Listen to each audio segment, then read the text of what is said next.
Okay, we're going to be working through using the distance formula to find our distance between 2 points when given a set of coordinates. So here it says find the distance between 1, 5 and -4, -2. So we are going to have to use this formula to be able to do that. Okay, so when we're working through this, yes, we could plot it and use our Pythagorean theorem, a squared plus b squared equals c squared. Yes, you could do that if you had graph paper. But this is going to have us actually practice a concept of not, if we didn't have graph paper, how could we go through and actually find out what our distance between those 2 points were? Okay, so we're going to start with some basic substitution. So let's review really quick a set of coordinates. This is x, this is y. This is x, this is y. So we're going to go through and we're going to actually be substituting in to these equations. Okay, so our x's, I'm going to go ahead and mark and circle them because very common mistake is you combine the wrong ones together. Okay, so we have the square root, and then I'm going to substitute in x minus x. So we'll go ahead and do the order really doesn't matter. I know it says x2 and x1. So yes, they're expecting you to probably write that one first, but if you reverse the order, you're still going to get the same answer. You just have to make sure in your set of y's that you follow the same order that you did in your x's. Okay, so I'm going to go ahead and do it. -4 minus a 1. Okay, so there's my x's. My y's are here. Now, since I started with this -4, I have to start with this -2, and I forgot to finish out the rest of that. And we've got a little square there. So first off, we're just substituting in. Okay, so now we're going to go ahead for our y's. We had -2 minus 5, and then squared. Okay, so now our next step is to go ahead and simplify underneath of that radical sign. So simplify here, we would get -5 squared plus this gives us -7 squared, and we're still under the radical symbol. Now, in a previously learned section, we learned that a square root and squaring something are opposites. But here's the thing. We can't go through and actually cancel out our exponents of 2's on each of those because we have to actually simplify within here before we can do that. Okay, we have to simplify. And then if we have a number that would be something squared, we could go through and cancel out. But we can't on this one. We have to actually solve this part and this part. So when I do -5 times -5, that gives me 25. And -7 times -7, because it was squared, is 49. Okay, 25 plus 49 gives me 74. So really, our final answer is the square root of 74. Now, if you wanted to go through and actually give the decimal form, yes, you could go ahead and use your calculator to get that decimal form. So 74, and the square root of that is 8.6. Okay, so either of these would work for your final answer. Okay, so let's go ahead and try another one of those. Once again, it's plugging your stuff into that formula that they're giving us up above, okay, to practice that concept.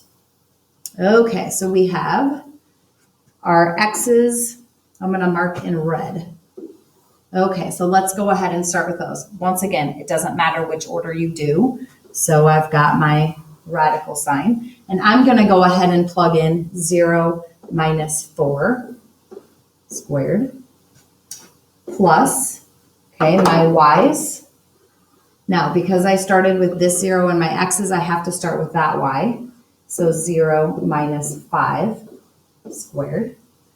Okay, so now when I go through and I solve here, this is going to give me -4 squared plus -5 squared.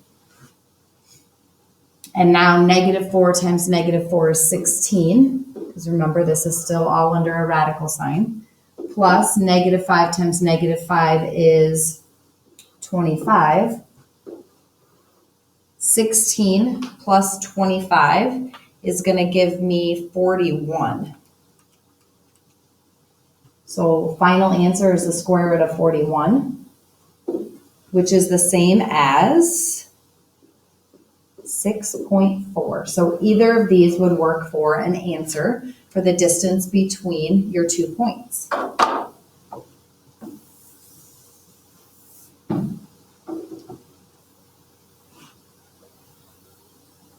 Let's do one more together. Okay, so this one I'll go ahead and prove it's not going to matter which direction we do them. So here's our x's. Okay, so I'll go ahead and start with this set because that's the way they really want us to do it, is to do that second set. It's really not going to matter. So if I do -5 minus, don't forget there's a minus, even though this is a -2, we still have to write that minus sign. -2 squared plus, and this is all under a radical sign. Okay, so now since I started with this back set, I have to do this y first.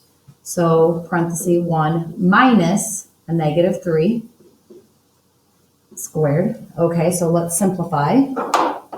This becomes a plus.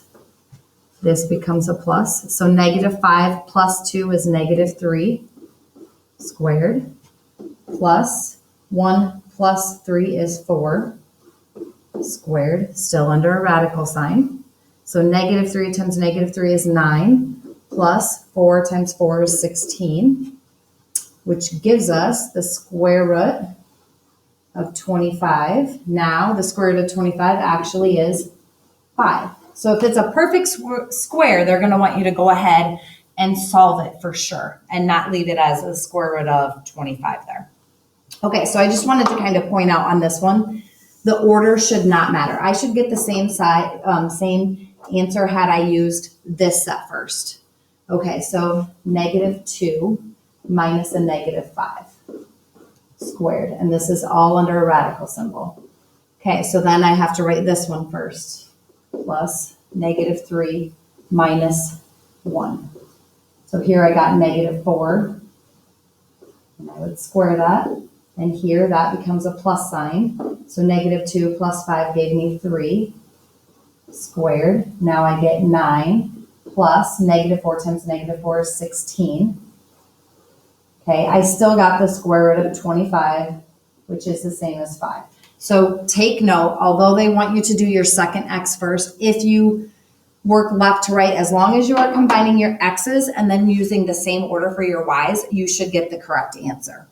Okay, so I'm going to go ahead and slide one out here for you guys to try.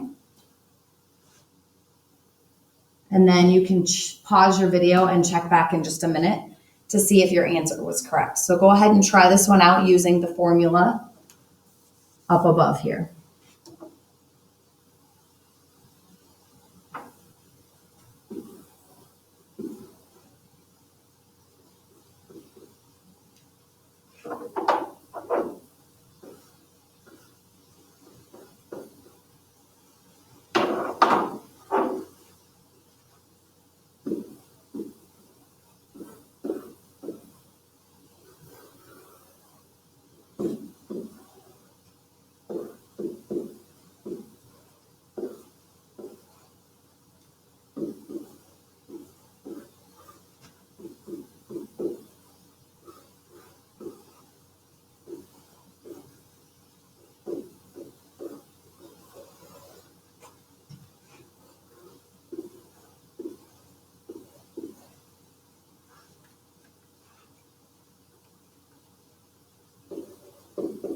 Okay, so you should have ended up with the square root of 85 or 9.2.